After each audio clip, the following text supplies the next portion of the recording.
Предлагаю всем потихоньку садиться. Мы будем начинать вовремя. Я думаю, такая платформа, как Think Tank Forum, должна начаться вовремя.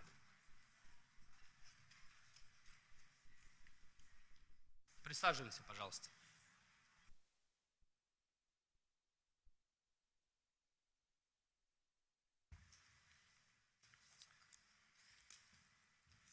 Құрметті достар, құрметті әріптестер, құрметті форум қатысушылары, бүгін біздің ерекше панель сессиямызға қош келдіңіздер. Бүгін біз бәріміз осындай маңызды тақырып жасанды интеллект туралы сөйлесеміз. Мен қазір ағылшын тілінде жалғастырайыншы, өйткені біздің ерекше спикерлеріміз тек қана ағылшын тілінде сөйлейтін. Құрметті әріптестер, тағы да қош келдіңіздер біздің панельдік сессиямызға. Біздің өте құрметті делегация өкілдері бар біздің форумымызға. Өте менің айтқым келетіні, бізбен бірге Карамджи Гил профессорымыз қатысып отыр. Осы AI Society Journal Knowledge Cultural Communication журналының басшысы, редакторы,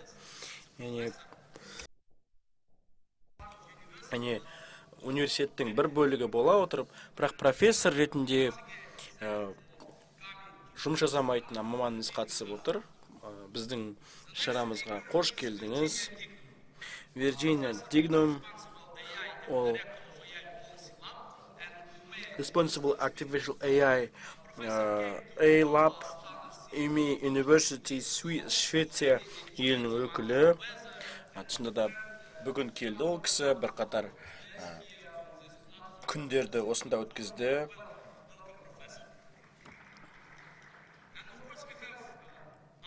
Сонымен қатар біздің құрметті мәжілістің өкілі Екатерина Смышляева. Екатеринамен бір қатар біз кездестік. Мен айтқым келетіні, Екатерина ханым ол өте білімді, осы цифрландыру саласына тығыз қатынасы бар адам. Біз көптеген заңдарды талқыладық, реттемелерді талқыладық. Олар қазіргі уақытта цифрландыру саласында қабылданып жатыр.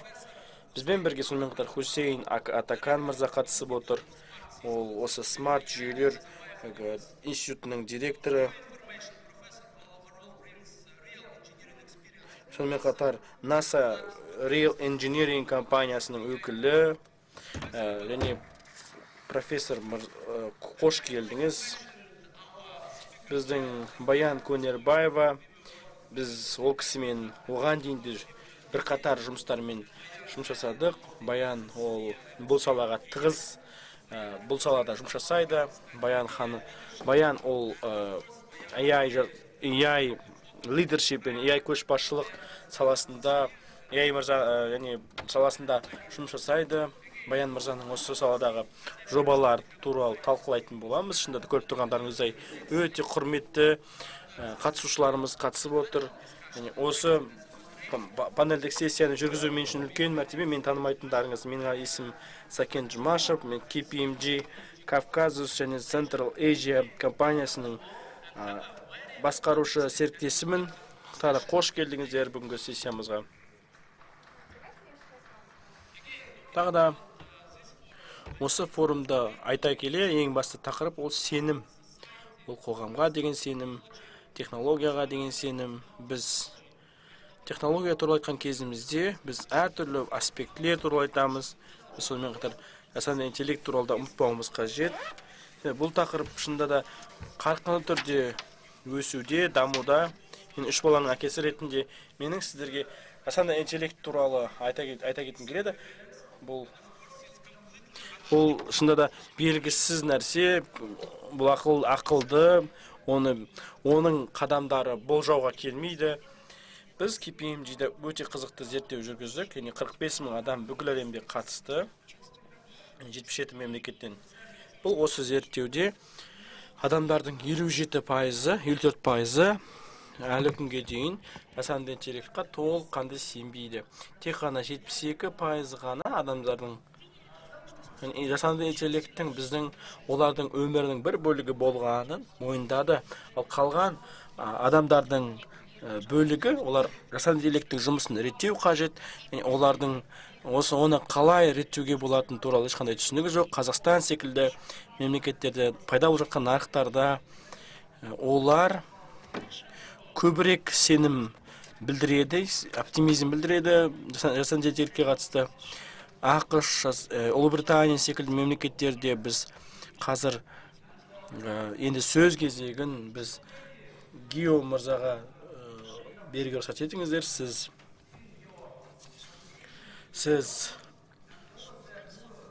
Біз сіздің журналдағы мақалаңызды көрдік.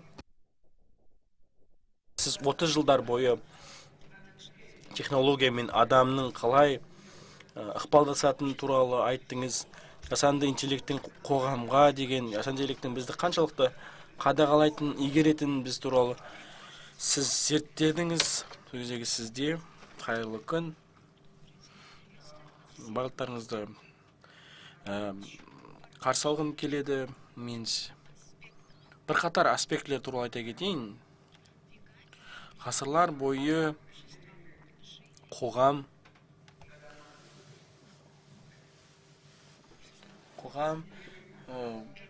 этика дилеммасын талқылаумен өмір сүрді. Бүкіл әлемнің өмір сүріп жатқан хаосын ескере отырып, кейде жаһандық көптеген қарым-қатынастар осы жаһандық құндылықтарға, әлеуметтік этикаларға негізделеді. Бұған дейін қоғам жаһандық ережелер, этика ережелері мен дәстүрлі ережелермен арасындағы балансты табуға бола ма деген сұрақ туындайтын. Олар әлеуметтік, сонымен қатар мәдени тұрғыда айқындалады. Қазір, мысалға, біз осы құндылықтардың әмбебаптығы туралы айта келе, буддистік этикалар бар. Біз ол туралы олар бірегей әмбебап қабылдануы мүмкін, әмбебап ретінде. Бірақ олардың қолдану ол мәдениеттен мәдениетке, мәдениет контекстінде қолданады. Сонымен қатар жаһандық этика контекстілерімен қандай да бір қарама-қайшылық жоқ. Мұндағы басты сұрақ: неге біз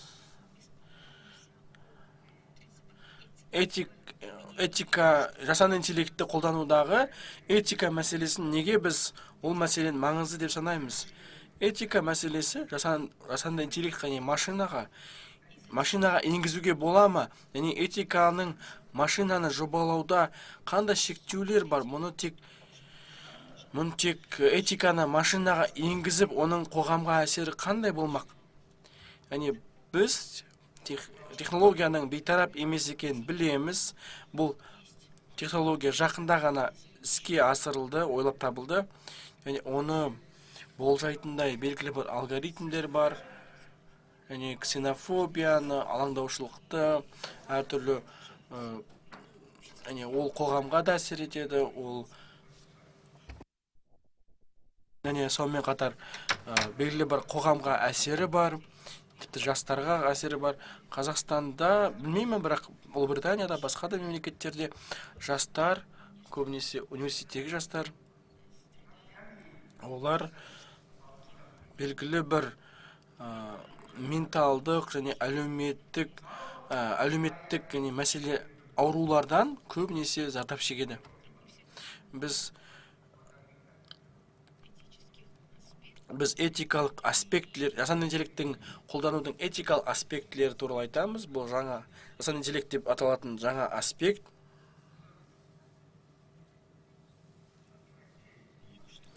Бұл бізге не береді?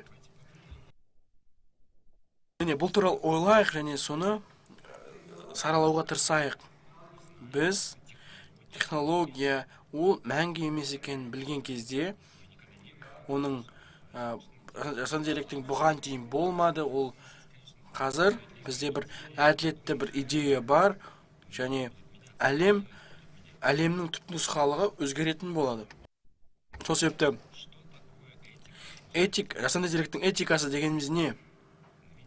Біз көріп тұрғандарымыздай, машина этикасы, ол этикаға негізделген, ол болашақта да осы машинаға енгізілетін болады.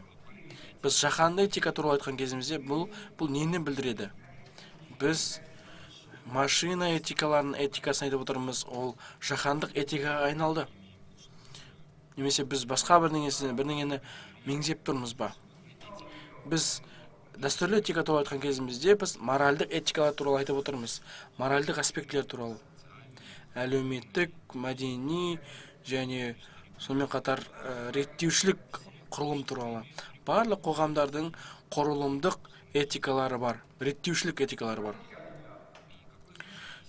Бұл қандай сын тегеуріндерге алып келеді? Технология, және адамдар, осы технологияға бейілді адамдар, олар осы технология арқылы шешім тапқысы келеді. Олар айтуы мүмкін, бұл бізге не береді деп. Және олардың қолданатын аргументі, біз дәстүрлі этиканы машиналық этикаға теңестірейік дейді. Және оны бір теңестірейік дейді. Оны қай тұрғыдан қарауды білдіреді. Ал теңдестіру дегеніміз не? Ал мәдени практикаларды теңдестіру, оны Европалық одаққа теңестіру, оның қорытындысы қандай болмақ? Бұл шынында да бір нәрсеге теңестіру дегенді білмейді, ол салыстыру, яғни теңгерімді іздеу, яғни резолюцияны іздеуді білдіреді. Этика әрдайым қонақжайлық ретінде қарастырылды. Яғни кез келген нәрсенің пайдасын табуға, яғни белгілі бір машинаны, белгілі бір эмоцияны, мәдени аспектінде қолданатын машина туралы айтып отырмыз. Бұл болашақта қабылданады ма? Осындай әртараптандырылған көзқарастың аясында жастар үшін, яғни қазір елестетейікші бір сценарийді.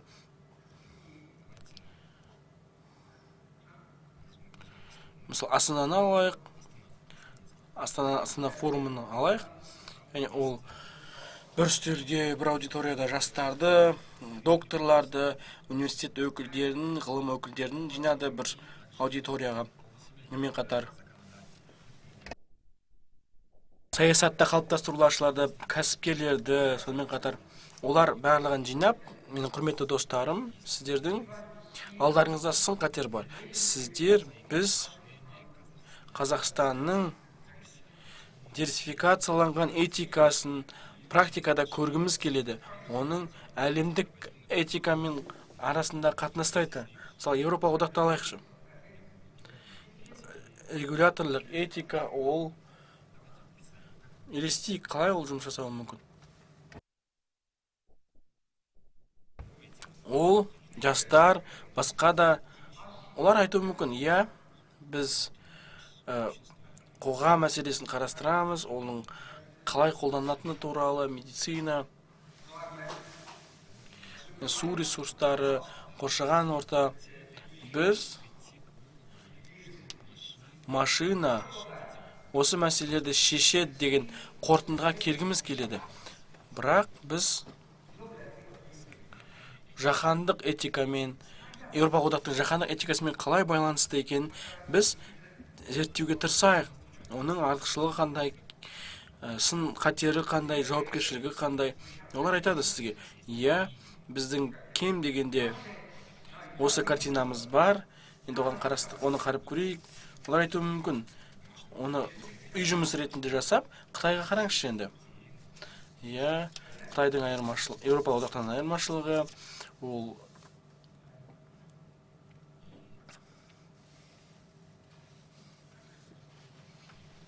Иә, бұл жауапкершілік қана емес, ол сіз оны жауапты этика деп қарастырсаңыз болады, немесе сенімге болатын жасанды интеллект ретінде қарастырсақ болады.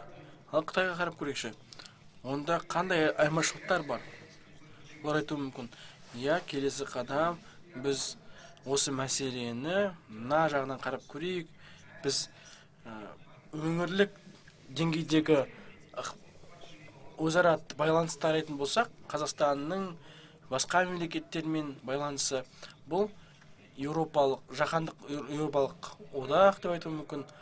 Егер сіз оны жасасаңыз, сізге неге әлемдік этиканың консенсус туралы ойлау қажет? Бұл нені білдіреді? Бұл машиналық этика болмаса, оның консенсустың мәні неде? Сіздер консенсус туралы неге ойлайсыздар? Сізде оригиналды сіздер онда өмір сүрсеңіздер болады. Бұл менің мысалым. Бірақ қоғамға жасанды интеллекттің қандай пайдасы бар? Ол сіздерге платформаны ұсынады, және ол платформада нетворкинг үшін, зерттеулермен үшін платформа, яғни сіздер өзіңіздің зерттеулеріңізді жариялай аласыздар, және сіз бір-біріңізге тәлімгер болу үшін платформаны ұсынады, сіздің идеяларыңызды талқылауға, және бұл сізге жасанды интеллекттің ұсынатын құндылығы осында, яғни ол практикалық үлгі, яғни біздің қаншалықты дәстүрлі белгілі бір мақалаларды жазудағы дәстүрден алшақтағанымызды көрсетеді. Құрметті профессор, рахмет сізге. Сіздің осы мәселе бойынша толық тоқталып өткеніңізге рахмет. Біз үшін өте маңызды. Осы негіздерін түсіну біз үшін де өте маңызды. Яғни қазіргі кезде осы жасанды интеллектке қатысты енді адамдар көбінде осы кенеттен болатын нәрседен көбірек қорқады, және де ол тавтологияға қарағанда осы негізгі нәрселерді де айту өте қызықты болады. Сондықтан осы мәселе бойынша келесі спикерді айтып өткім келеді. Бізде Қарымышев профессор айтып өткендей, ол жаһандық пайымдау туралы айтып өтті. Осы дағдарыс кезінде пайда болатын. Ол және де болады да. Енді осы жерде мына Қазақстан қазіргі кезде жаңа технологияларды қолданып жатқан ел ретінде, және де біз трендте болуға да тырысамыз. Сіз осы этикалық нормалар туралы, яғни жасанды интеллектке этикалық нормаларды қолдану жөнінде не ойлайсыз, және де Қазақстан үшін осы хот-топ бола тұра осы Қазақстандағы заңнамаға цифрландыруды енгізу қандай деңгейде, яғни біздің ұлттық деңгейде ол қалай жүргізіледі? Иә, рахмет, құрметті әріптестер, сіздерді осындай қызықты алаңда кездескеніме сондай қуаныштымын. Қазіргі кезде мына цифрлық технологияның даму барысы кезінде яғни технологиядан бөлініп бөлек жасалу ол мүмкін емес, яғни гуманитарлық жасанды интеллект қазіргі кезде бәсекеге қабілетті болып отыр, және де мына технологиялық нарықтарда. Яғни бүгінгі тақырыбымызда өте сондай өзекті болып табылады. Сондықтан бұл енді мына халықаралық форумда талқыланып отырғандықтан ол да өте маңызды болып табылады. Мен бірнеше тенденциялар, трендтер туралы айтып өтейін. Енді қазіргі кезде бізде цифрлық құқық туралы, оның ішінде жасанды интеллектке және де этикалық нормаға қатысты айтып өтетін болсақ, біз қазіргі кезде енді жалпы не көріп отырмыз? Қазіргі кезде енді заңнаманы реттеу өте жұмсақ күйде қалып отыр. Яғни этикалық стандарттар бүгінгі таңда қалданып жатқандар, ол оны күштеп орындатуға мәжбүрлемейді. Егер де ішінде машина ретінде ол алгоритм болатын болса, ал регуляторлық этика ол ұсыным ретінде енгізілген. Сондықтан қандай да бір осындай кешенді ұсыныстардың жоқ болуына байланысты біз ол шартты түрде ол сипатталады. Сондықтан біз бүгінде мына дискуссияда көп нәрсені көріп отырмыз. Ол жерде енді кешенді түрде айтылып отыр. Мысалы мына стандарттар туралы айтылып отыр. Сонымен қатар қандай да болмасын МАГАТЭ-нің органы ретінде қарастырылуда. Бүгінгі таңда ЮНЕСКО көп бағыттарды талқылауда. Және де ол енді нашар құрал ретінде қабылдануда. Және де мынау локалдық модельдер ретінде мынау әлемдегі елдер, оның ішінде мына федеративті құрылғылары бар, олар өздерінің федеративтік бірліктері ретінде қабылдайды. Өздері мына кешендік жұмыстары да бар. Біз қазір кезде екінші тенденцияны көріп отырмыз. Яғни ол мынау күшті локалдық реттеудің күшін көріп отырмыз. Яғни бұл жердегі мына халықаралық этикалық стандарттар, соған қарамастан әрбір этикалық модельдер, олардың сондай, оның алдындағы спикер айтып өткендей, өздерінің сондай бағыттары және де қадамдары бар бұл этикалық стандарттардың. Тағы да бір мынандай тенденция бар. Яғни осы локалды стандарттар бүгінде қандай да бір абстракты түрде ұсынымдар емес, олар сондай нақты ұсыным ретінде жүргізілуде. Және де біз оларды көптеген елдер жасанды интеллектіні кәдімгі сондай азық түлік ретіндегі құрылым ретінде қабылдануда, кейбіреулері қандай да бір кеңістікте қолдануда. Олардың барлығы маңызды түрде өзгеруде. Келесі тенденция ол шартты түрде, әрине бізде бүгінгі таңда жалпы цифрландыру технологиясында бізде мынау құқық төңкерілген үшбұрыш сияқты. Яғни бізде шектейтін көптеген нормалары бар. Ал әкімшілік аппараттар жаһандық цифрландыруды таратуға олар өте көп. Соған сәйкес жоғарыдағы үшбұрыш ол өзінше әкімшілендіреді де көптеген негативті жайттар кездеседі. Егер де қандай да бір заңды сақтамайтын болса, ол қандай да бір параллельге алып келеді. Ал егер де кім заңды сақтайтын болса, немесе кім заңды сақтамайды дегендерді салыстырмалы түрде сөйтіп алатын болсақ, сол сияқты олардың барлығы осы реттеу жүйесіне алып келеді. Яғни цифрландыру әлемінде осындай тыйым салатын жерлерде, ол жерде міндетті түрде мынау комфорт болу керек, ол жерде реттеу жұмыстары болу керек. Біз мына жерде тенденцияны көріп отырмыз. Яғни қазіргі кезде әкімшілендіру позициясында тұр. Осы өзін-өзі реттеу мәселесі, яғни ішкі комплайнстар, барлық жасанды интеллекттер, ол жерде кодекстер, экономикалық шынайылық деген сияқты ол реттелетін құрал ретінде қауымдастықтар, қоғамдастықтар, СРО, осылардың барлығы осындай өзін-өзі реттейтін, әкімшілендіретін қабаттың енді ашық өзінің тұтынушыларымен, өзінің мүшелерімен сондай шынайы түрде ашықтық деңгейде жүргізіледі деп ойлаймыз. Келесі тренд ол этикалық фокус. Яғни бұл жерде дәстүрлі регулятор ретінде корпоративтік этикаға, корпорацияға көшуде. Яғни бұл жерде өкінішке орай, немесе біздің бақытымызға орай ма, қазіргі кезде олар регуляторлық ұсыныстардан асып түсіп отыр.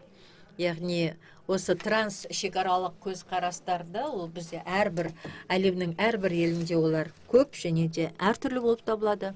Бұл туралы айтатын болсақ, онда дағдарыс деген ұғым туралы яғни корпоративтік ұғым, яғни бұл құралдар осындай айналымға түсе бастайды.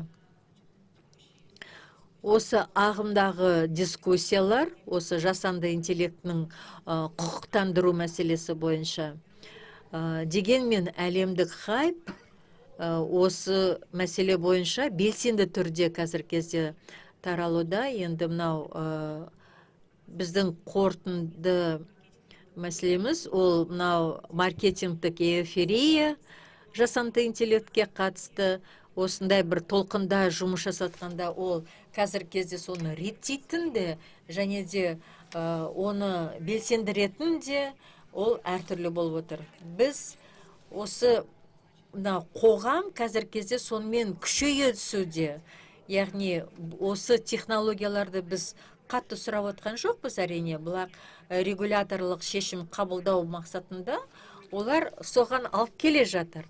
Яғни бұл жердегі мына жасанды интеллекттің субъектісі ретінде мына реттеушіге, регуляторға оған сұқтандыру кезеңі қажет керек. Енді объективті түрде осы мәселелерге қаратын болсақ, ол қазір кезде мынау заң шығарушы регуляторға ол өте қажетті. Немесе бұл жерде біз ол технологияны жоқ қылуымыз мүмкін, немесе сол технологияны жасап жатқан адамдарды жоқ қылып жіберуіміз мүмкін.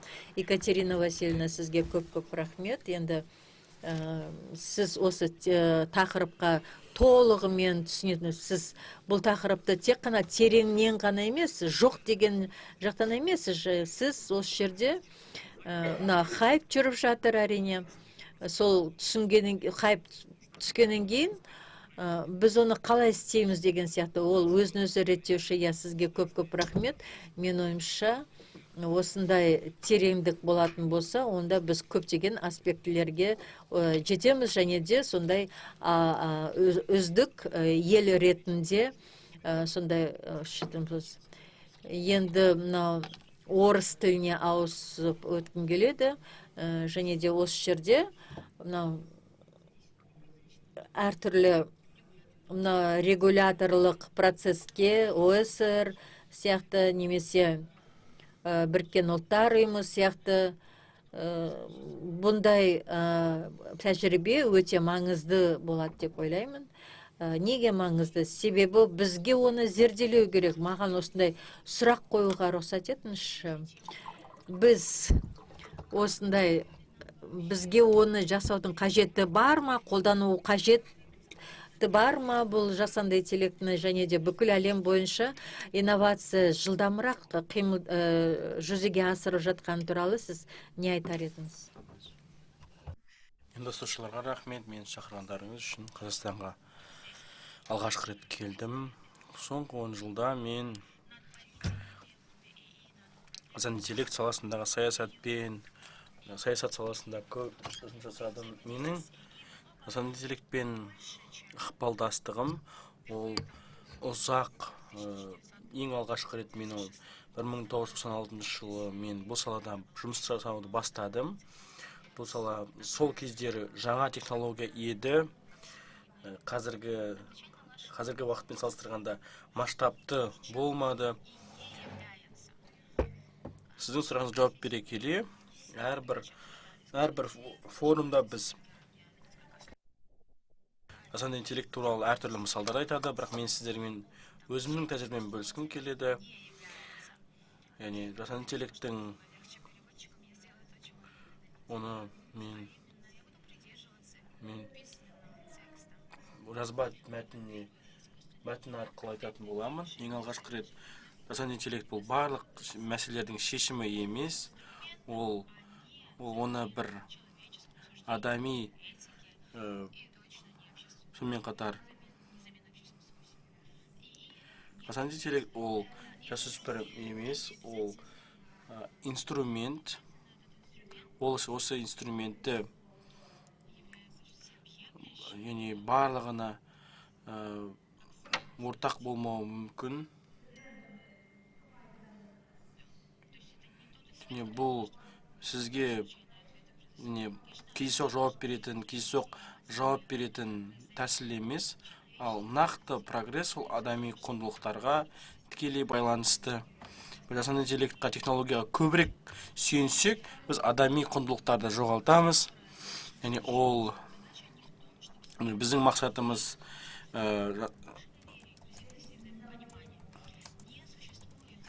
технологиялық барлық әлеуметтік шешімдердің, мәселелердің әлеуметтік технологиялық шешімдері жоқ. Кез келген осында кедейлік деген секілді мәселелердің әлеуметтік шешімі ғана бар. Жасанды интеллект ол технология емес, ол мульти-әдіснамалық сала. Яғни бізге технология ол қолда бар жүйелерді күшейтеді, әділеттілікті күшейтеді, немесе әділетсіздікті одан әрі күшейтеді. Жасанды интеллект ол ақылға қонымды емес, және ол себебі адами шешімдерге тікелей байланысты, біздің басымдықтарымызға байланысты. Оның белгілі бір діттеген мақсаты бар. Ол жасанды ент емес, ол біздің табиғи ресурстарымызды қолданады, адами. Әрдайым біз сұрақ қойған кезіңізде, осындай лингвистикалық GPT деген секілді модельге сұрақ қойған кезіңізде, адамдардың көбісі осы жауаптарды зерттеген кезде осы GPT-дің басқа да инструменттердің жұмыс жасауы үшін олар біз осы таңдауды біз жасаймыз, және біз таңдауды ресурстарымызды егер жасанды интеллектті инвестиция құймасақ, әрбір алгоритмнің өзінің тарихы бар, өзінің егер де сіздер жасанды интеллекттің қол оңтайлы болған қаласаңыздар, сіз оны дұрыс мақсатта жасауыңыз қажет. Жасанды интеллект ол ауа райы секілді өзінен өзі пайда болмайды. Жасанды интеллектті сіз оның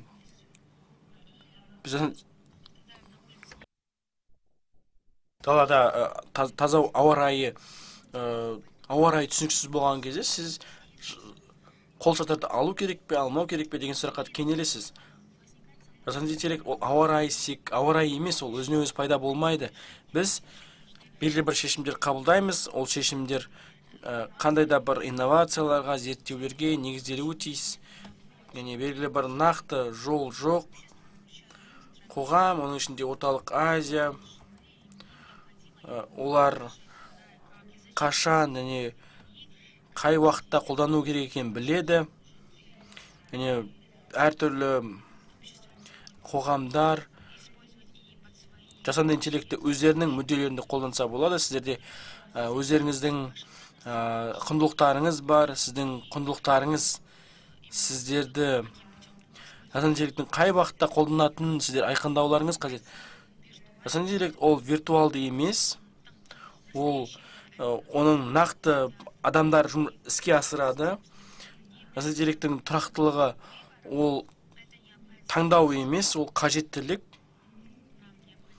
Бізге адамдық, әлеуметтік және табиғи ресурстарды тұтынады жасанды интеллект. Сондықтан оны әділ әрі жауапкершілікпен дамытуымыз қажет. Жасанды интеллектті басқару ол инновацияға, жасанды интеллектке қарсы емес. Біз жасанды интеллектті сенімді арттыру, ұзақ мерзімді прогресс үшін қолдануымыз қажет. Сонымен қатар есептілікті қамтамасыз ету үшін жауапты жасанды интеллект ол ең инновациялық шешімдер, ол автоматтандырмау, яғни адамдық көзқарасты сақтау, яғни адамдық құндылықтарды сақтауды көздейді. Осылайша бұл ережелер инновацияны тежемейді, керісінше оны тұрақты етеді, қоғамның сенімін арттырады. Жасанды интеллект ұзақ мерзімді шешімдерді ұсынуын қол жеткізу маңызды. Реттеу және жауапкершілік бұл таңдау емес, бұл міндет болып табылады. Және басқару сенімді инновацияны қолдайды. Біз неге деген сұраққа жауап бере келе, біз жасанды интеллектті қолдана отырып, енгізе отырып, біз жасанды интеллекттің бұл бағытта ең дұрыс шешім бе деген сұрақ қойымыз керек өзімізге. Және бұл жерде біз жасанды интеллектті қолдана отырып, біз қалай жасаймыз, нені істей аламыз дегеннен бұрын, нені және не үшін істеуіміз керек деген сұраққа жауап беруіміз керек. Болашақ алгоритмдер арқылы шешілмеуі тиіс. Болашақ біздің адамдардың таңдауымен айқындалады. Сонымен қатар біздің таңдауымыз ортақ адамгершілік құндылықтарымызды бейнелеуі тиіс. Қазақстан және Орталық Азия өздерінің ерекше жасанды интеллект жолын қалыптастыра алады. Сіздің өңіріңіз инновацияны, этикалық құндылықтарды реттей отырып, осы саланы дамыта алатынына сенімдімін. Рахмет сізге, профессор мырза, сіз өзіңіздің осындай жан-жақты көзқарасыңызбен бөліскеніңіз үшін, сіздің жасанды интеллектті түсіндіргеннен кейін, сипаттағаннан кейін, бұл сіз бізді аспаннан жерге түсірдіңіз, және біздің ес жиғыздыңыз бізге. Біз жасанды интеллектқа бір жасөспірім секілді қарамауымыз керек. Жасанды интеллектті біз қандай да бір инструмент ретінде қарауымыз қажет. Сіз айтқаныңыздай бұл арнайы инструмент, оның бұл ерекше инструмент, бірақ инструмент, яғни бұл құрал. Біз оны қалай қолданатынымызға өте жіті болуымыз қажет. Енді сөз кезегін келесі Атакан Валуол мырзаға сөз кезегін бергім келеді. Ол Назарбаев университетінде мұғалім ұстаз болып табылады. Және ол осы жасанды интеллекттің моделін жасады. Ол LLM деп аталады. Локализация, және ол әрдайым керемет нәрсе. Біз Еуразияның орталығында, астанасында, Назарбаев университетінде бізде осындай инструмент құралдың бар екен, шынында да қуантарлық. Сіз әрдайым технология туралы айтасыз, жасанды интеллект туралы айтасыз. Технология ол прогрестің прогресс, ол алға деген қадам. Сіз керемет платформаны әзірледіңіз, жасадыңыз. Сіз онымен бөлісе аласыз ба бізде өзіңіз көзқарасыңызбен? Қалай Қазақстан секілді мемлекеттер экожүйе тұрғысынан біз қалайша жасанды интеллектті локализациялаймыз, яғни өзіміздің жерімізде? Сіздің бұған қатысты көзқарасыңыз қандай? Құрметті төраға мырза, беделді сондай құрметті аудитория, мен үшін осындай бүгінгі Астана сарапшылар форумына қатысу мен үшін зор мәртебе. Аймақтан шыққан жасанды интеллект саласындағы маман ретінде өз көзқарасымды ортаға салғым келеді. Яғни адамзат тарихын біз әдетте маңызды оқиғалар арқылы баяндаймыз. Мысалы, мынау идеалы капитализм сияқты сондайды айтуға болады. Енді солардың барлығы біз осы адамзат тарихын әдетте маңызды оқиғалар арқылы баяндаймыз. Мысалы, осындай бұл экономикаға да өте жақсы әсерін тигізеді. Яғни бұл жерде өзінің информациялық технологиялар, ChatGPT сияқты, яғни оларға мынау телеграф, транзитор, компьютер сияқты, оның қасында осындай генераторлық, осындай жасанды интеллекті келді.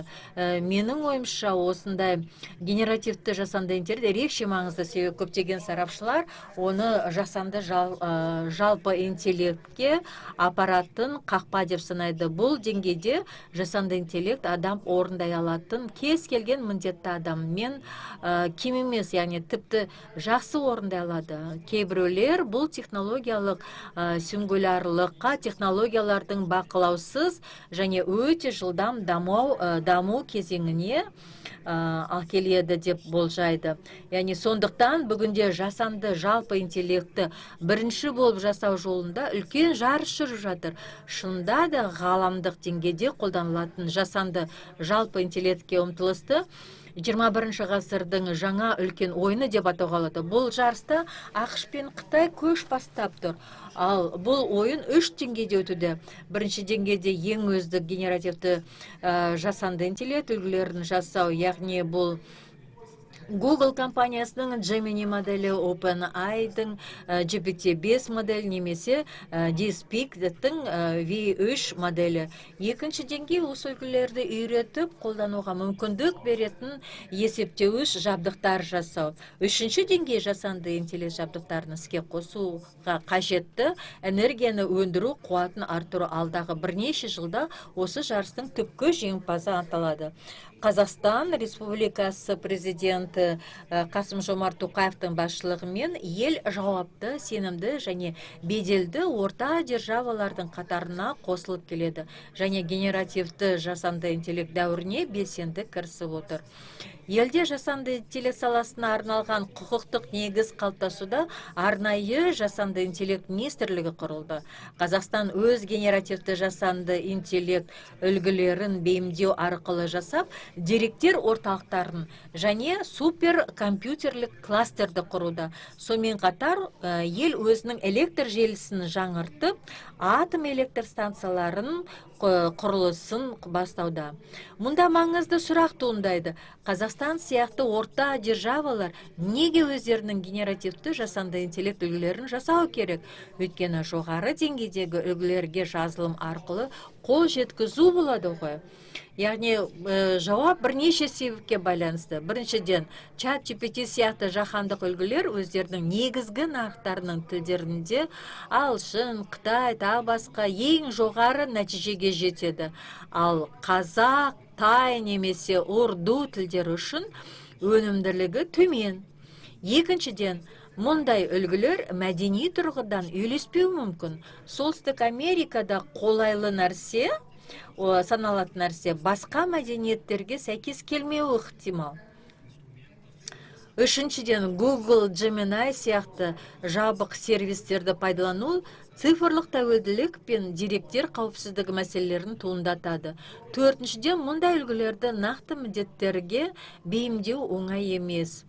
Олар локализацияланған жасанды интеллект үлгілерін жасаудың қажеттілігі айқын болған соң, енді қалай жасауға болады деген сұрақ туындайды.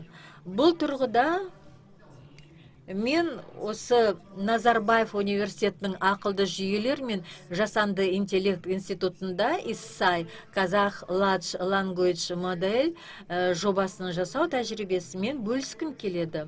Біз бұл институтты 2019 жылы құрдық. Ол кезде жасанды интеллект әлі басты тақырып болмаған еді. 2024 жылдың басында бізге KazLLM үлгісін әзірлеу тапсырылғанда біз дайын едік. Институтымыз осы орталық Азиядағы ең ірі ашық деректер, модельдер және оқыту рецептері қоймасына айналып, мықты жергілікті мамандар тобын қалыптастырды. Енді осы Қазақстан 24 жылғы желтоқсанда KazLLM Астана хаб ұсынды, яғни осы жерде жобасына басты қиындық деректер жиынын құру болды. Өйткені қазақ тіліндегі қолжетімді деректер көлемі ағылшын тілімен салыстырғанда әлде қайда аз. Яғни осы өздеріңізге белгілі, екінші қиындық суперкомпьютерлік кластерлерді тиімді пайдаланып, үлгілерді сапалы үйрету мүмкін. Яғни бұл бізге өте сондай қиын, тағы да бір Қазақстанның ең үлкен күші, оның жастары, яғни ИСАИдың жас зерттеушілері осы қиындықтардың барлығын еңсеріп, 24 желтоқсанда KZLM үлгісін Астана хабқа ұсынды. Алайда бұл біздің жұмысымыздың соңы емес, бастауы болды. Содан бері институтымыз көптеген жасанды интеллект үлгілері мен сервистерін ұсынды. Яғни осы жердегі біздің институттан және де мынау жасанды интеллект министрлігінің жастары, жоғары білім министрлігі және де СНАХАБ сияқты басқа да біздің әріптестеріміз, біз барлығымыздың мақсатымыз ол KZLM үлгісін жасап, оны 24 жылы желтоқсанда Астана хабта ұсынды. Алайда бұл біздің жұмысымыздың соңы емес, бастауы болды.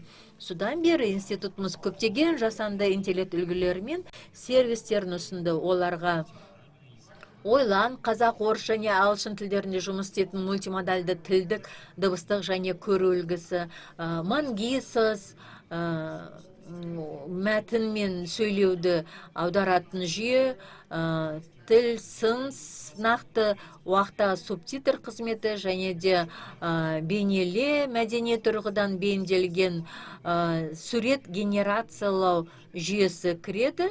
Сонымен негізінен егерде сіз жастарға есептеу ресурстарын және зерттеу университеті сияқты қолайлы орта берсеңіз, сондай ғажайып нәтижелерге қол жеткізуге болады. Қазақстанның жасанды интеллект дәуірінде маңызды ойыншыға айналу әлеуеті зор.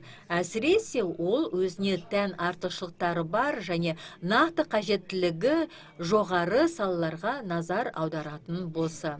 Алайда үлгілер мен инфрақұрылым құру тек жұмыстың бір бөлігі ғана. Ең бастысы осы жасанды интеллект үлгілерін бизнес, өнеркәсіп, мемлекеттік басқару, білім беру және денсаулық сақтау салаларына енгізу арқылы азаматтардың өмір сапасын, қауіпсіздігін арттыру және экономикалық тиімділікті көбейту.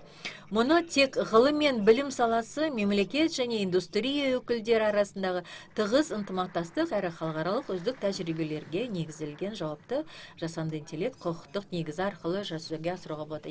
Профессор мырза, сізге көп рахмет. Сонда біз осы модельді қалай жасадық? Себебі ол сіздердің энергияларыңыздың арқасында жасадық.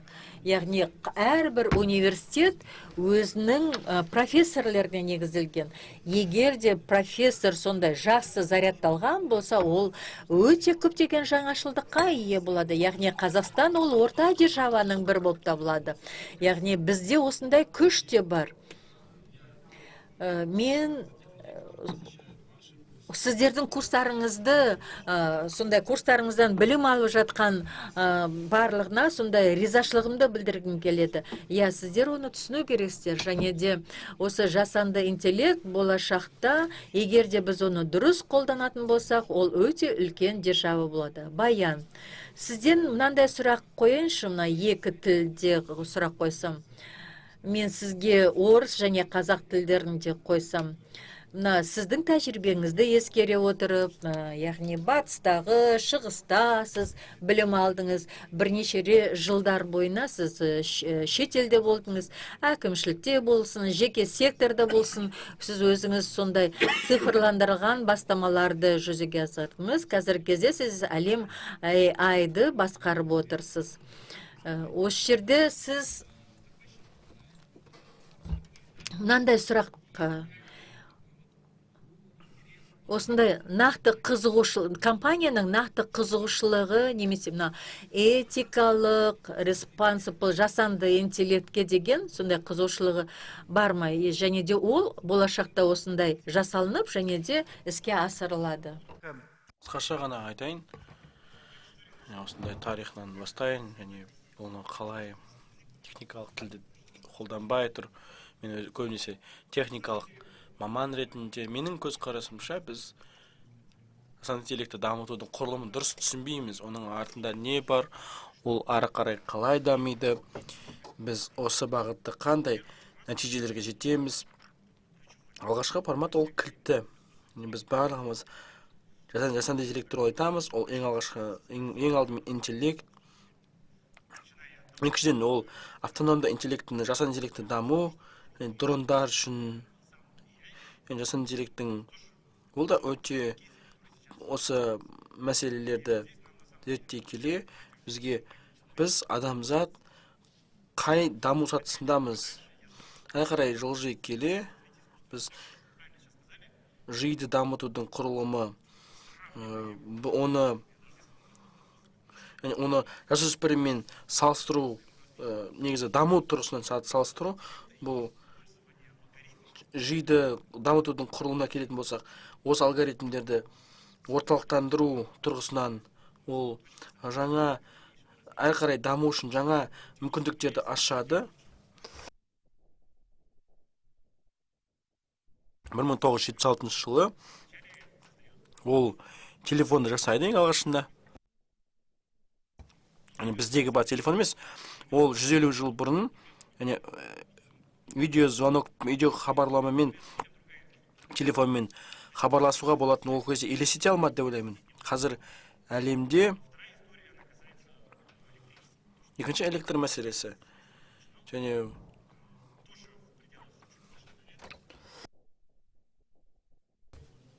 жаңа инновациялық идея, қазір электр энергиясы жаңа, түбегейлі жаңа формат. Біз даму әлеуетін ғана айтып тұрған жоқсыз. Жасанды интеллект дамытудың дискуссиясы ол статус-кво тұрғысынан жүріп жатыр. Біздің осы агенттер туралы біз миллион рет айттық. Жасанды интеллекттерді біз ChatGPT мен осы техникалық тұрғыда олар түбегейлі өзгеріп жатыр. 5-10 жылдан кейін біз жасанды интеллектті айта келе, біз агентті біз айтпаймыз, түбегейлі жаңа құрылым, басқа құрылым. Бұл жерде екі мәселені ескеру маңызды. Профессор Бирмингемнен келген профессор айта келе, менің түсінігімше, жасанды интеллектті айта келе, этика туралы айта кеткенімізде, біз әлемдік этиканың мәнісі не екенін білмейміз. Әлем екі түрлі стандартта өмір сүріп жатыр. Ал егемендікке келетін болсақ, тағы да басқа мемлекеттердің егемендігіне келетін болсақ, жаһандық этика туралы адамдар ұмытып кетеді. Көбісі ұлттық этика, ұлттық мүдде тұрғысынан айтады. Менің көзқарасымша, жасанды интеллекттің біз үшін қандай маңызы бар екенін түсінуіміз қажет. Біздегі қолда бар жиы туралы емес, болашақта 10-20 жылдан кейін біздің қолымызда болатын жиыды ойлауымыз қажет. Ең басты мақсатымыз біздің жас ұрпағымыз үшін қауіпсіз ортаны қалыптастыру. Сіз сонымен қатар жасөспіріммен салыстырдыңыз.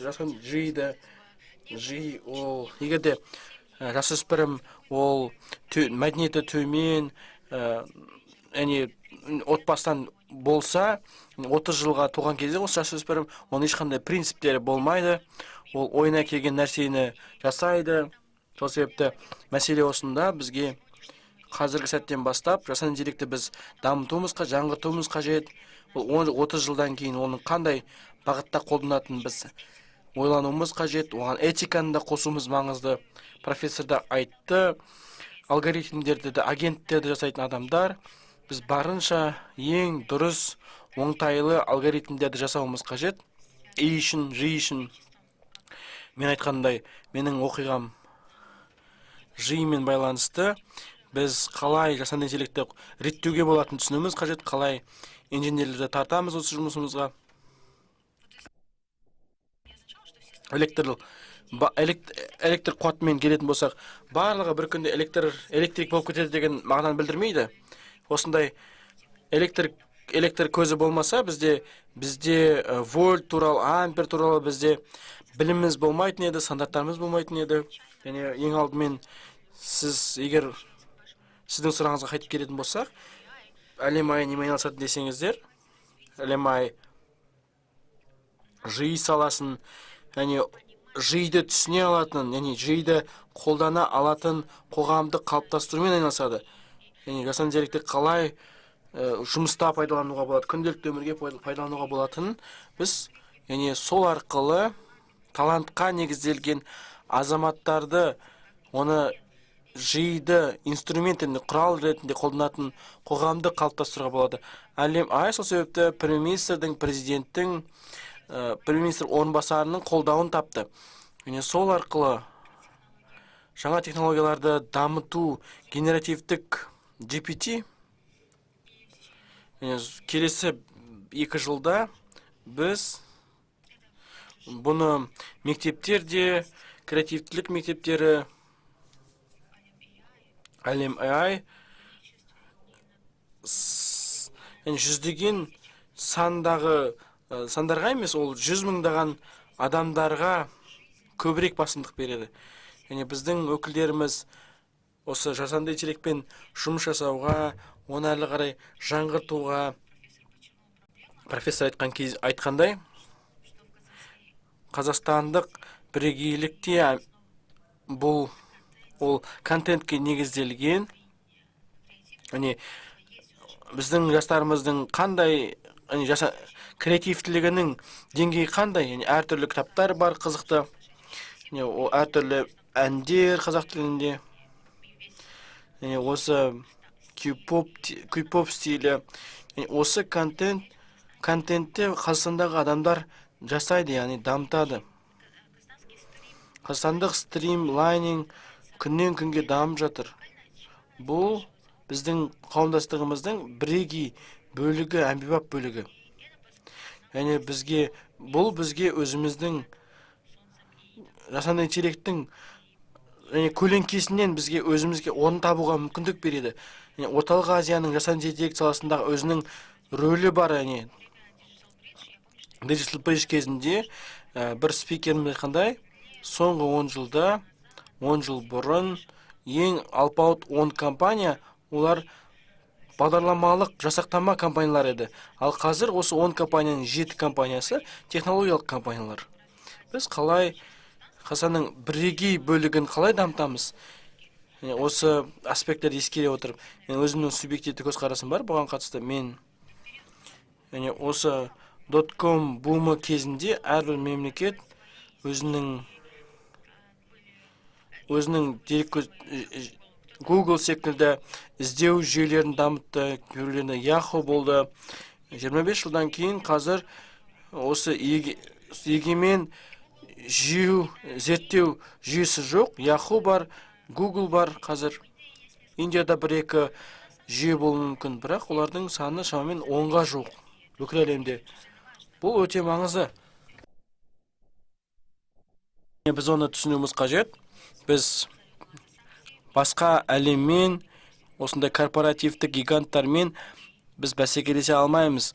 Біз бұл салада жиі саласында олар секілді білікті болмауымыз мүмкін. Әлем ай таланттарды әзірлеуге, таланттарды өсіруге, олар талантты адамдардың өзінің осы саланы дамытуға атсалысу үшін ортаны қалыптастыруымыз қажет. Регуляторлық жағын жоғары мәртебелі депутат ханым айтқандай, бізге реттеу туралы айтқан кезімізде, жиының этикасы туралы айтқан кезімізде, бір ғана жаһандық жүйеде әрбір мемлекеттің өзінің этикасы бар деп айту дұрыс емес. Біз осындай Кесси институтының арқасында біз өзіміздің құрылымды жасай аламыз. Ол мүмкін кем дегенде осы орталық Азия өңірінде қолданылатын болады. Бізде танымал бір әзіл бар, қазақстандық қауіп-қатерлер туралы. Қазақстан қазір нөмір 3 мемлекеттің қатарына сіресті, әлеуметтік желі секілді сіресті. Сіресті жүйесі бар. Онда біз 20 миллиондық халқымызбен осы сірес қолданатын 3 мемлекеттің қатарына кіреміз. Сіздің әлеуметтік виртуалды қатысуыңыз, ол визуалды түрде сіздің мемлекетіңізді шында да виртуалды әлемде танымал ете аласыздар, насихаттай аласыздар. Қазақстан өзінің жасанды интеллект этикасымен дамытумен айналысатын болса, Өзбекстан, Қырғызстан, олар Қазақстанды қолдамаса, біз өзіміздің ақпараттық ортамызды қалыптастыра алмаймыз. Өзбекстанда көптеген Ресейден келген мамандар бар, және бізге жалпы ортақ құрылымды қалыптастыруымыз қажет. Оның көптеген кері тәжірибелер бар. Біз мысалға жасанды интеллект сіздің дауысыңызды тани алады, сіздің мамаңызға, анаңызға, сіздің дауысыңызбен анаңызға хабарласып, ақша сұрауы мүмкін. Қауіп мұнда, яғни болашақта бізде әртүрлі осындай секілді қауіп қатерлер болуы мүмкін. Біз тек қана этикалық жағына ғана емес, жасанды интеллектті түсінуге тырысуымыз қажет. Және сонымен қатар жасанды интеллектті дұрыс қолданбағаны үшін қандай да бір жазаларды да ойлап табуымыз қажет. Рахмет сізге. Көп рахмет сізге, Баян. Сіздің осы жасанды интеллектті дамытуға деген ынтаңызды көріп тұрық. Біздің президентіміз бізге жалпы жасанды интеллектті дамытуға атсалысуымыз қажет, толыққанды енгізуіміз қажет деген секілді жоспарларды қойды. Және менің ойымша бұл платформа бізге біздің әлеуетімізді қалыптастыруға мүмкіндік береді деген ойдамыз. Біз бұл салада мыңдаған жоқ таланттарымыз болады деген ойдамыз. Жиды жасөспірім емес, әлі бала деп, сәби деп айттыңыз. Біз бұл саланы әлі дамытуымыз қажет екенін түсіндік. Біз аудиторияға сұрақ қойға мүмкіндік бергім келеді. Бірақ ең алдымен бір сұрақ қойғым келеді Карамчи мырзаға. Неге десеңіздер, Карамжит мырза өзінің журналын шығарды. Жасанды интеллектпен қоғам деп аталады. Бұл 83 жылы, яғни 1983 жылы жариялаған болатын. Сол уақытта мен жасанды интеллектті ойланбадым, бар екен. Тіпті себебі мен сол кезде ғана туылдым. Сіз жасанды интеллекттің қаншалықты үрдіс болғанын ескере отырып, сіз қалайша оны сіз болжай алдыңыз, біле алдыңыз. Сізді мұны дамытуға сіздің не итермеледі? Сіз қазір 40 жыл өткеннен кейін жиі қандай адамзатты дамытуға қандай үлес қосама, қандай әсері болады, немесе қауіп қатері келе ме? Өз ойыңызбен бөлісіп жүрсеңіз, 1983 жылы мен алғашқы Еуропалық конференцияны ұйымдастырған болатын. Оның тақырыбы қоғамға арналған жасанды интеллект болатын тақырыбы. Біздің бір қатар жас адамдар сол кезде сондай ойланып қалды. Егер де біздің студенттер шын мәнісінде болашақтың менеджері болса, яғни олар саясатты дайындайтын, және де олар технологиямен өмір сүретін болса, олардың өмірінде технология болады. Ал сол кездегі ең негізгі сұрақ ол болашақ болатын. Яғни 10 жыл, 20 жылдан кейін бізде барлығы, сол жердегі шешім қабылдайтындардың барлығы соған технологияға сенетін болады деп айтқанбыз. Яғни одан кейін біз мынандай сұрақтар қоя бастадық. Яғни бізде мотивация жеткіліксіз болды сол кезде. Біз ойымызды сондай ауызша ойлана бастадық. Яғни осы академияда бір жағынан платформаны ұсыну керек болды. Яғни сондай мәдениет аралық зерттеулерді жүргізуге арналған. Ал сіздерді кім қаржыландырады деген сұрақ қойды. Біздің бақытымызға орай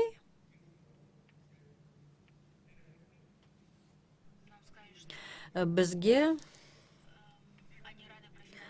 олар бізді қаржыландыруға дайын екендігін айтты. Яғни болашақтың зерттеулері болғандықтан, яғни 1983 жылы сондай атақты британ профессоры, жасанды интеллект саласындағы ғалым, каннибалы және миссионерлер. Сіздер бұл оқиғаны естідіңіздер ме? Ол сол жерде болашақтың технологиясы каннибалистикалық болады деп айтты. Барлық миссионерлер, академиктер, яғни әзірлеуші саясаткерлер, барлығы бір тарап болды. Ал бұл жердегі сын қантер, каннибал мен миссионерлер бірге тұра алады ма деген сұрақ туындады. Және де біз бұл сұрақ мәселені әлде шешкен жоқпыз. Бұл проблема бұрыннан бері келе жатыр. Және де бұл этика мәселесі, әлеуметтік проблемалардың фундаменталдығы, өңірлік мәселелер, шекаралық мәселелер, яғни шекарадан шекараға өту мәселесі. Осы жерде мен осы 45 жылдан кейін мынаны өзім туралы сондай тағы да бір еске түсіруді ұйғардым. Тағы да бір тарихтан оқиға. Екі негізгі фундаменталдық мәселе бар. Бұл жерде жасанды интеллект деген және де этика дегеніміз не? Және әлеуметтік жауапты және жасанды интеллект деген не деген сұрақтар туындайды. Демократия туралы не білесіз деген сұрақ та туындады. Сол кезде оның берген жауабы: демократия ол әрине жақсы, егер де оның не екенін білсеңіздер. Және жасанды интеллект те жақсы. Жасанды интеллектті дамыту ол жақсы. Егер де сіздер оны сіздердің мақсаттарыңызды біле білсеңіздер. Рахмет, профессор мырза, шын мәнісінде біз өзіміздің мақсатымызды білу керекпіз. Ошында кеседі осындай платформаны ұйымдастырғаны үшін алғысымды білдіргім келеді. Мен сенімдімін осы жерде біз бұдан да сондай озық үлгілерді, яғни жасанды интеллектке қатысты озық модельдерді танимыз деп ойлаймыз. Сұрақ ұйымдастырушыларға алғыс білдіргім келеді. Осындай маңызды іс-шараны өткізгені үшін. Енді сұрақ жасанды интеллектке қатысты. Бұл жерде жасанды интеллект және де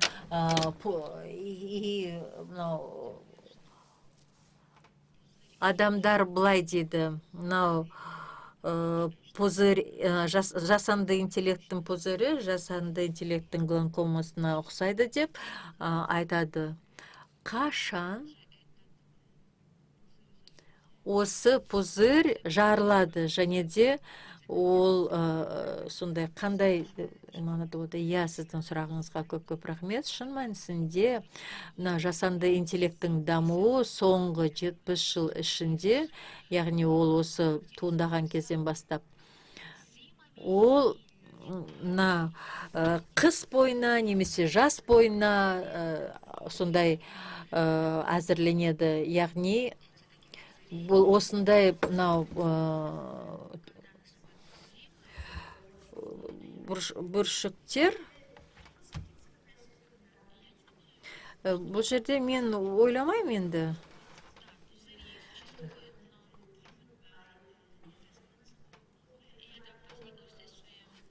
Көпіршіктер әрине бар, енді бұл инвестицияның көлеміне байланысты, ол көпіршіктердің көлеміне де байланысты. Бұл жерде мынандай тенденция бар. Осы жерде технологиялардың мүмкіндігі, қысқа мерзімді сондай технологияларды бағалау дәрежесі қалай болады? Ал енді осы қысқа мерзімді кезең аяқталған кезінде көпіршік жарылады да, бұл жерде оны жасанды интеллектіні толығымен қабылдауға болмайды. Менің ойымша, осы көпіршіктер болашақта жарылады, және де ол біз үшін барлығымызға жақсы болады, және де бұндай жағдай, осындай рационалды түрде, сондай тыныш жағдайда, сол жасанды интеллекттің әлеуетін, оның қуаттылығын талқылауға кірісетін боламыз. Яғни осы зерттеу мен жұмыс жасайтын зерттеу институтында желтоқсанда біз вебинарды ұйымдастырғалы отырмыз. Осы жерде мына шақырылғандардың ішінде сондай атақты адамдар болады. Яғни бұл жерде мынау ел, яғни осы қоғам оған қабылдауға дайын ба, және де көпіршік и көпіршігі жарылады деген ұғым бар. Яғни осы жерде барлықтарыңызбен осы семинардың өтетіні туралы ойыммен бөліскім келеді, және де олар осы жасанды интеллект көпіршігі жарылған жағдайда олар нені сезінеді? Яғни ол әрине жаман емес. Ол жерде кішкене тынышталу керек, және де сондай балансты ұстай отырып, біз интернетті қолданбауды тоқтатқан емеспіз. Яғни барлық біздің өміріміз қазір интернетпен байланысты сияқты. Яғни осылардың барлығы болжамдалғына, шынайы өмірді болжамдайтын, және де мынау доткомдардың көпіршіктерінің жарылуы да мүмкін. Иә, осы жерде мен басқаша айтқым келіп отыр. 79 жылы сіз барлық компанияларда осындай нарықтық капитализация, General Motors, осындай ірі мұнай газ компаниялары болды. 2001 жылы бізде доткомдардың жарылуы болды.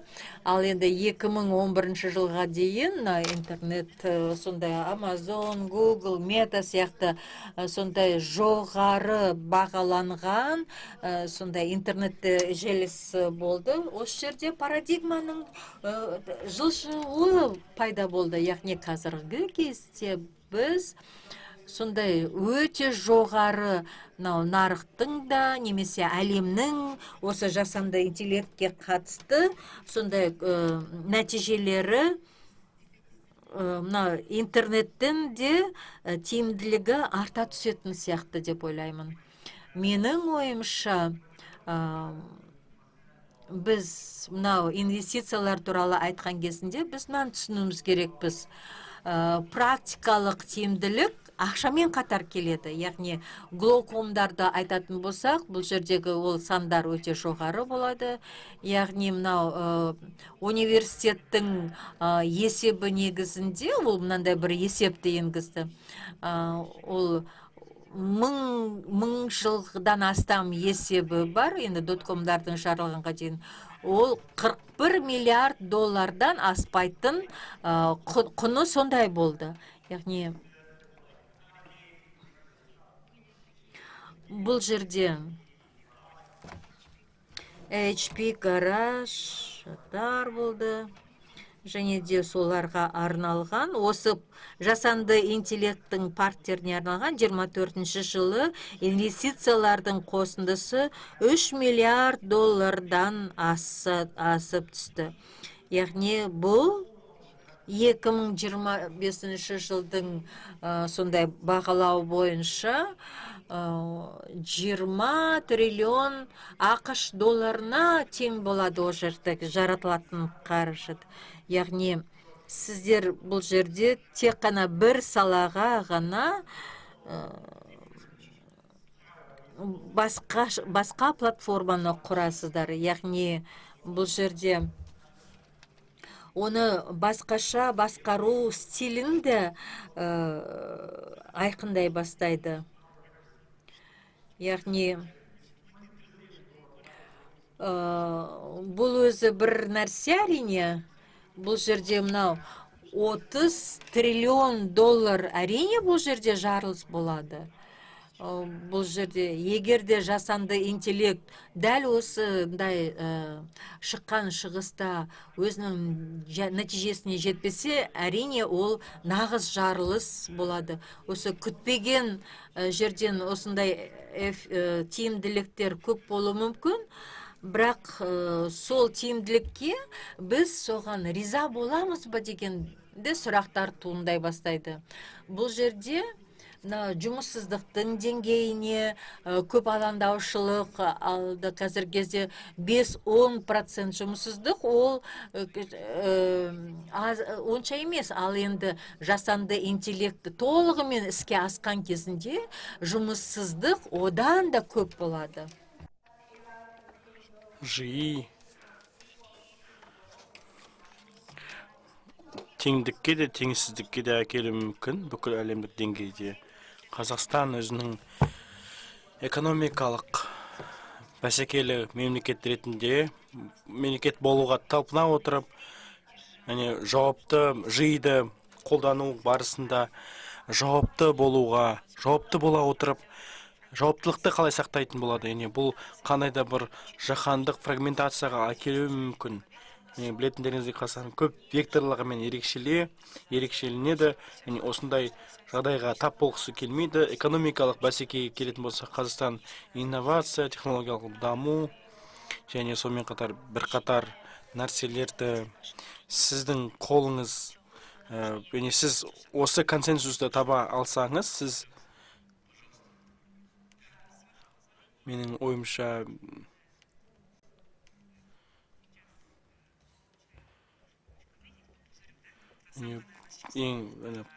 көпіршікке келетін болсақ, өте қызықты пікірталас, бүкіл әлемде болып жатқан кез келген көпіршік ол үрленіп, ол басқарылады. Көбінесе осындай көпіршіктер қазір осындай көпіршік теориялары, олар маркетингтік күштермен үрленеді және жарылады. Мұнда өте қазір көріп тұрғандарыңыздай инвестицияның қарқынды қозғалысын көріп отырмыз. Мәселе бұнда адамдар үшін технология туралы емес, адамдар үшін игілігі үшін емес, бұл жердегі мәселе ақша. Осы көпіршік теорияларына сену, ол қашан жарылады деген секілді ойлар біздің мақсатымыз емес. Осындай инвестиция жарысында біз қатысып жатқан жоқпыз, және біздің еліміздің деңгейінде біз өзімізді белгілі бір мақсаттарды айқындадық, жасанды интеллектті дамытуға қатысты. Бұл бағытта біз белсенді түрде қозғалып жатырмыз.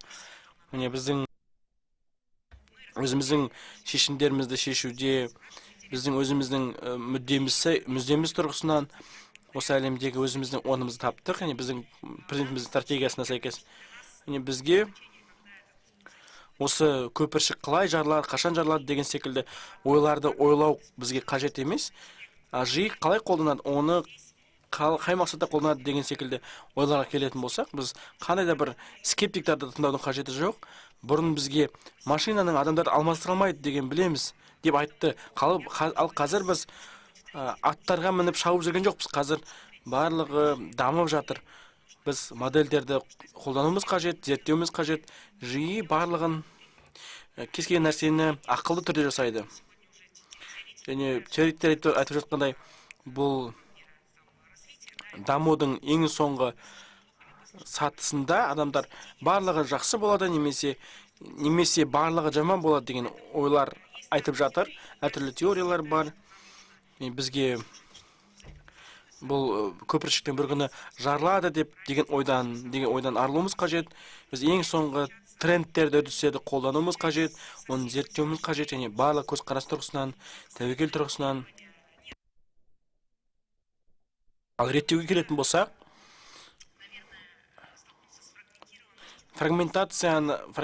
осы цифрлық заңнаманың ішінде фрагментацияны көруге болады. Біз қазір цифрлық кодексті дамытумен айналысып жатырмыз. Біз бірден бір нақты аргументтердің бірі, осы ағымдағы реттелетін бір юрисдикциядағы фрагментациялануды келетін болсақ, бұл өте алаңдаулық тудыратын мәселе. Бұл процесті өткір етеді салалардың арасында. Ал заңнамада бұл ерте ме кеш болады, себебі кез келген құбылыста бұл мәселе бұнда цифрлық құқықтық егемендік туралы айтылып отыр. Мәселе бүкіл әлемде бұл мәселе шынында да алаңдаушылық тудырып отыр. Трансұлттық компаниялардың мүдделері бұл қазіргі таңда мемлекеттердің құқықтық егемендігіне нұқсан келтіріп жатыр. Себебі қазір көптеген мемлекеттер тым аса ашыла отырып, және осы үлкен ойыншылар үшін регуляторлық песочниста болуда. Сол өз елдерінде осы компаниялар өз елдерінде оны оны қатал реттейді. Оның мысалы ретінде Еуропа одақ деректерді реттеу тұрғысынан заңгерлікке қатысты олардың реттеу жүйелері жолға қойылған осындай. Сол арқылы олар өздерінің экстерриториалдықтарында жариялауда. Және сонымен қатар халықаралық компаниялардың нарративтері, олар дамыған мемлекеттерге ештеңені реттеудің қажеті жоқ. Сіздің құқықтық жүйелеріңіз ашық болсын деп айтып жатыр. Бірақ біз көптеген деректерді реттеушілік песочницаларды эксперименттерді алып жатырмыз. Және заңгерлікке қатысты біздің балансымыз болу қажет. Біз бір-бірімізге мойындай отырып, ұлттық мүдделеріміз бар екен, мойындауымыз қажет, даму бар. Бізде бұнда бізге баланс теңгерімді сақтау қажет. Және біздің осы жиі саласындағы басты саясатымыз ол теңгерімді сақтау. Біз қандай да бір супер реттеушілік саясаттарды қолданып жатқан жоқпыз. Дегенмен біз өзіміздің базалық, біздің азаматтарымызды қорғау базаларын енгіздік, және әлеуетті қауіп-қатерлерден сақтайтын. Және соның нәтижесінде осындай технологиялар қолданылатын болады. Бізге объективті түрде осы мәселені саралауымыз қажет. Рахмет сіздерге. Шында да фанатизм және теңгерімді тәсіл кез келген салада қажет. Келесі сөзімді ағылшын тілінде бастайын. Жалғастырайын. Бізде өте қызықты пікірталас болды. Бізге уақыт жетіспей қалды әрдайым. Қысқа уақыттың ішінде біз көптеген тақырыптарды талқыладық. Осы сәбиді, оны қалай болжалды қылуға болатын біз саралауға тырыстық. Біздің спикерлеріміз әртүрлі осы салалардың барлығына тоқталды. Енді уақыттың осындай форумның кезінде, think tank кезінде біз Қазақстанның бұл саладағы болашағы бар, болашағы жарқын. Біз қазір орта держава ретінде дамып жатырмыз. Каранджи мырза да айтты, бұл трендтің одан да ерте басталғанын айтты. Этикалық сипаттағы мәселелердің бар екенін айтты. Мәжілісте бұл мәселеде ерекше басымдық беретінін айтты. Және қазіргі таңда цифрландыру кодексі қарастыру сатысында екенін айтты. Және оған қатысты теңдестірілген тәсілдің қажет екенін айтты. Вирджиния профессор жасанды интеллекттің не екенін айтты, оның инструмент екенін, оны инструмент ретінде қарастыру қажет екенін айтты. Және бұл инструмент болашақта реттелетінін туралы айтты.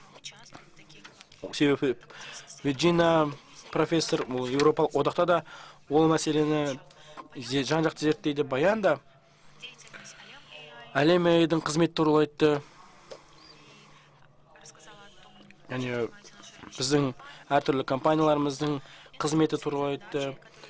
Және президенттің қандай мақсаттарды қойып жатқаны туралы айтты. Жиі саласындағы әлеуетті қалай күшейтуге болатын туралы айтты. Мен осының бәрін тыңдап отырып, естіп отырып, біздің болашағымызға сенемін. Сіздерге рахмет, сіздердің осы форумды ұйымдастырғандарыңыз үшін, барлық қатысушыларға рахмет. Және Қазақстанды ұлы етуге тырысайық.